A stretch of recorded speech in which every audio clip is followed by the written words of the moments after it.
हमारे लोकतंत्र में देखिए कानून बनाने की जो प्रक्रिया है वो हम सब जानते हैं।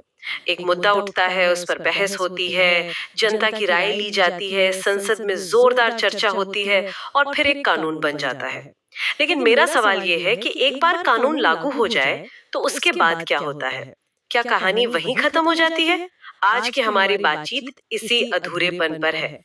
हमारे सामने एक लेख है जो लोकतंत्र की एक अधूरी कड़ी की बात करता है। ये वो कड़ी है जो कानून लागू होने के बाद जमीनी हकीकत और उसे बनाने वालों के बीच होनी चाहिए थी, पर अक्सर होती नहीं है। एक तरह का कह सकते हैं खामोशी का दौर है। बिल्कुल। और हमारा मकसद आज इसी खामोशी के दौर को समझना है। हम ये जानने की कोशिश करेंगे कि ये सिर्फ एक छोटी-मोटी कमी है या हमारे सिस्टम की एक बड़ी गहरी समस्या है। और इससे भी जरूरी, हम उस समाधान पर बात करेंगे जो इस लेख में सुझाया गया है। एक ऐसी व्यवस्था जो सरकार और नागरिकों के बीच एक दो तरफा संवाद कायम कर सके, सिर्फ चुनावों के समय नहीं बल्कि हर दिन। तो चलिए शुरू करते हैं। समस्या की जड़ क्या है? लेख कहता है कि ये एक अजीब से विरोधाभास से शुरू होती है। कानून बनने से पहले तो खूब शोर शराबा होता है, ड्राफ्ट बिल आते हैं, कमेटियां बनती हैं, ऐसा लगता है कि हर आवाज सुनी जा रही है। लेकिन जैसे ही कानून लागू होता है, अचानक एक एक सन्नाटा छा जाता है। हाँ, ये बहुत दिलचस्प पॉइंट है। वो सारी ऊर्जा जो कानून बनाने में लगती है, वो उसके लागू होने के बाद के मूल्यांकन में कहीं नहीं दिखती। सरकार का ध्यान होता है उसे लागू करने पर, और आम नागरिक उस कानून के अच्छे बुरे परिणामों के साथ जीने लगते हैं। वो जो संवाद का पुल है, वो जैसे टूट सा जाता है। इसे समझने के लिए मुझे लगता है जीएसटी का उदाहरण सबसे अच्छा है। विचार कितना कितना क्रांतिकारी था, है ना? एक राष्ट्र एक कर, कागज पर तो एकदम सही लगता था, लेकिन जब ये लागू हुआ तो छोटे व्यापारियों दुकानदारों की दुनियाएं बदल गई। मुझे याद है मेरे एक जानने वाले, छोटा सा व्यापार है उनका, वो तो महीनों तक परेशान रहे थे। कभी पोर्टल काम नहीं कर रहा, कभी नियम समझ नहीं आ रहे। और यही वो जमीनी हकीकत है जिसकी हम बात कर रहे हैं। समस्या ये नहीं थी कि जीएसटी का विचार विचार बुरा था नहीं। हाँ, विचार बुरा नहीं था। समस्या ये थी कि उसे लागू करने में जो व्यवहारिक दिक्कतें आ रही थीं, उन्हें सुनने और सुलझाने के लिए कोई तेज और असरदार सिस्टम नहीं था। और ये सिर्फ जीएसटी की कहानी नहीं है। आप भूमि अधिग्रहण कानून को देख लीजिए या नए श्रम संहिताओं को।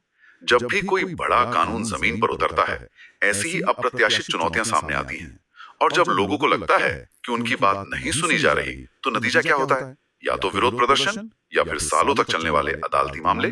तो ये ऐसा है कि मानो किसी ने एक नया सॉफ्टवेयर लॉन्च कर दिया, लेकिन उसके बाद यूजर्स की तरफ से आने वाले बग रिपोर्ट्स और शिकायतों को पढ़ने से इनकार कर दिया। बहुत सही एनालॉजी है आपकी। बिल्कुल यही यही है सिद्धांत और व्यवहार के बीच का अंतर। देखिए, नीति बनाने वाले दिल्ली में बैठकर हर गांव हर कस्बे की मुश्किल का अंदाजा नहीं लगा सकते हैं। इस खाई को सिर्फ उन लोगों का अनुभव ही भर सकता है जो उस कानून के साथ जी रहे हैं। बिना उनके फीडबैक के कानून सिर्फ एक अधूरा प्रोडक्ट बनकर रह जाता है। अच्छा, तो अगर समस्या इतनी बड़ी और गहरी है, तो जाहिर है कि समाधान भी उतना ही बड़ा सोचना होगा। और लेख में जो सुझाव दिया गया है वो सच में बहुत महत्वाकांक्षी लगता है। हाँ, ये कोई छोटा मोटा सुधार नहीं है। ये एक पूरी नई संस्था बनाने का प्रस्ताव है, राष्ट्रीय शिकायत प्राधिकरण। और ये कोई मामूली सरकारी विभाग नहीं होगा। इसकी परिकल्पना एक स्वतंत्र और शक्तिशाली संवैधानिक निकाय के रूप में की गई है। एक मिनट, संवैधानिक निकाय मतलब जैसे चुनाव आयोग या सीएजी? ये तो बहुत बड़ी बात है। इसका मतलब है कि इस पर सरकार का सीधा नियंत्रण नहीं होगा। बिल्कुल, यही इस विचार का मूल है। उसकी संवैधानिक स्वतंत्रता ही उसकी सबसे बड़ी ताकत होगी। इसका काम होगा देश भर से कानूनों के असर को लेकर आ रही शिकायतों और सुझावों को इकट्ठा करना। लेकिन सिर्फ इकट्ठा करना नहीं, तो फिर क्या? बल्कि डेटा एनालिटिक्स और एआई की मदद से उनमें से पैटर्न खोजना। जैसे देश के किस हिस्से में किस उद्योग को किसी खास कानून से सबसे ज्यादा परेशानी हो रही है, और फिर इसकी रिपोर्ट सीधे संसद और सरकार को जाएगी और उन सिफारिशों पर सरकार को जवाब देना अनिवार्य होगा। इसे आसानी से नजरअंदाज नहीं किया जा सकेगा। ये तो संस्थागत ढांचे की बात हुई, लेकिन एक आम नागरिक, मान लीजिए वो छोटा व्यापारी, वो अपनी बात इस प्राधिकरण तक कैसे पहुंचाएगा? क्या इसके लिए कोई डिजिटल तरीका भी सोचा गया है? बिल्कुल, और वही इस विचार को 21वीं सदी का बनाता है। प्रस्ताव है एक राष्ट्रीय शिकायत पोर्टल का, और हमें यह समझना होगा कि यह मौजूदा सीपीजीआरएम जैसे पोर्टलों से बहुत अलग है। सीपीजीआरएम्स व्यक्तिगत शिकायतों के लिए है, मेरा पासपोर्ट नहीं आया, मेरी पेंशन रुक गई, इस तरह की चीजें। ये नया पोर्टल नीतिगत समस्याओं के लिए होगा। अच्छा, तो ये व्यक्तिगत नहीं बल्कि व्यवस्थागत समस्याओं पर केंद्रित होगा। ये काम कैसे करेगा? क्या ये सिर्फ एक ऑनलाइन शिकायत बॉक्स होगा? नहीं, उससे कहीं ज्यादा। आप सोचिए, एक ऐसी वेबसाइट जहां भारत के हर कानून का अपना एक पेज हो। अगर आपको मोटर व्हीकल एक्ट के किसी नियम से दिक्कत है, तो आप सीधे उस पेज पर जाकर अपना अनुभव लिख सकते हैं। दूसरे लोग आपके अनुभव पर अपनी राय दे सकते हैं, उसे अपवोट कर सकते हैं। ओह, यानी एक तरह से क्राउड सोर्स्ड पॉलिसी रिव्यू, जहां सबसे जरूरी मुद्दे अपने आप ऊपर आ जाएंगे। ये तो दिलचस्प है। और पूरी पारदर्शिता होगी। एक सार्वजनिक डैशबोर्ड होगा जहां कोई भी देख सकता है कि किस कानून पर देश भर से क्या प्रतिक्रिया आ रही है और सरकार उस पर क्या कदम उठा रही है। सोचिए, ये लाखों शिकायतों के ढेर में से मतलब निकालने जैसा है। कोई इंसान ये नहीं कर सकता, लेकिन एआई ये तुरंत कर सकता है। वो बता सकता है कि मनरेगा के भुगतान में देरी की समस्या बिहार के कुछ जिलों में ज्यादा क्यों है, या फसल बीमा योजना का लाभ महाराष्ट्र के किसानों तक क्यों नहीं पहुंच रहा। ये सबूत आधारित नीति निर्माण को एक बिल्कुल नए स्तर पर ले जाएगा। ये सब सुनने में तो एक एक आदर्श व्यवस्था जैसा लगता है, लेकिन मैं सोचने पर मजबूर हूँ भी भारत जैसे विशाल और विविधता वाले देश में ये हकीकत में कैसे काम करेगा। मुझे तो अभी से इसमें कई चुनौतियां नजर आ रही हैं। और आपका सोचना लाजमी है। कोई भी बड़ा बदलाव चुनौतियों के बिना नहीं आता। लेख में भी इन पर बात की गई है। पहली और सबसे बड़ी चुनौती है फीडबैक की बाढ़। अगर करोड़ों लोग अपनी राय देने लगे हैं, तो इस डेटा का क्या होगा? हाँ, ये तो जानकारी का सुनामी जैसा होगा। और इसका जवाब तकनीक में है।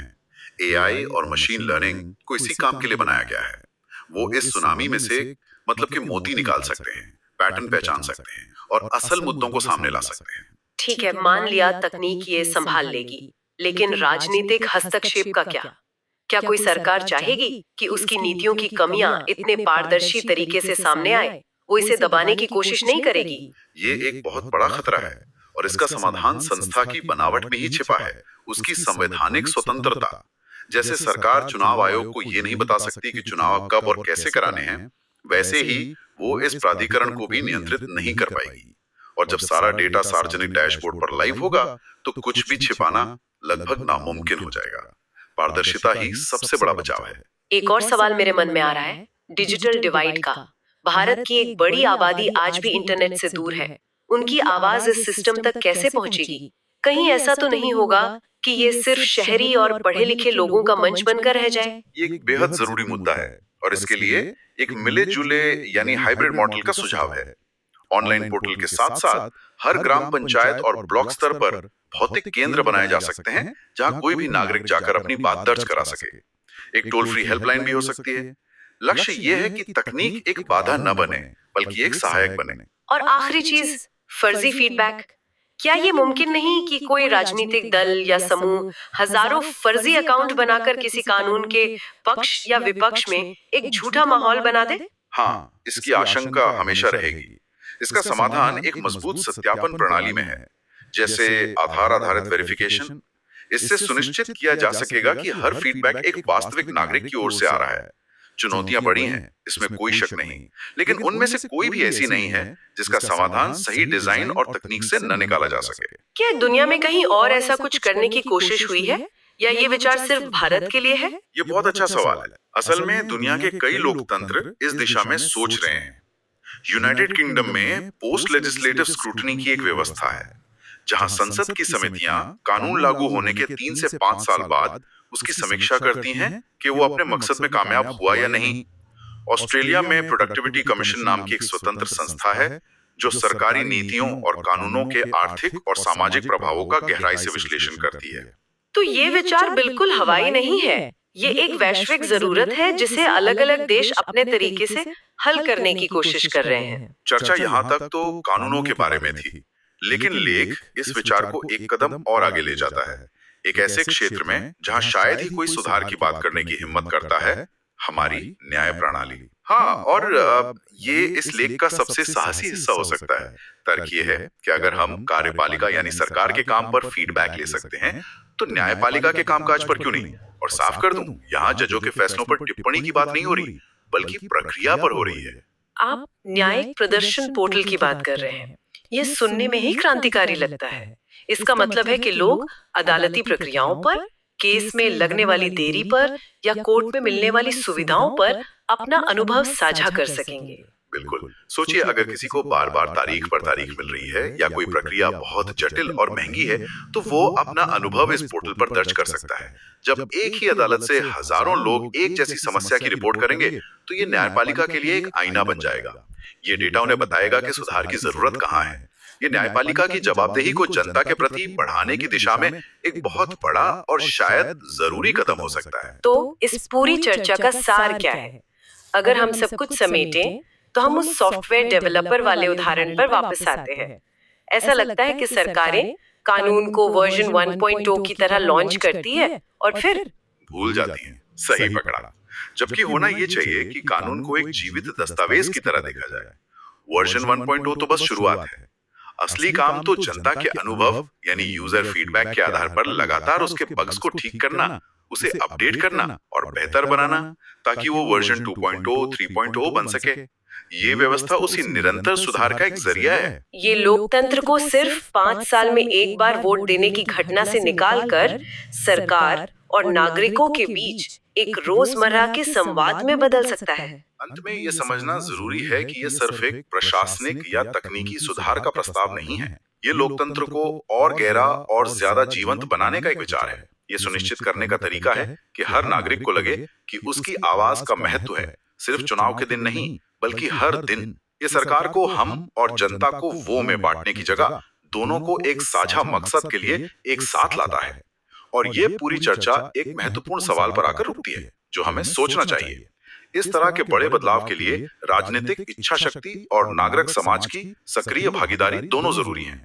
तो ये सवाल उठता है कि एक बेहतर और ज्यादा जवाबदेह व्यवस्था की मांग करने की पहली जिम्मेदारी किसकी है? हमारे नेताओं की कि वे ऐसी व्यवस्था बनाएं, या हम नागरिकों की कि हम मिलकर इसकी मांग करें?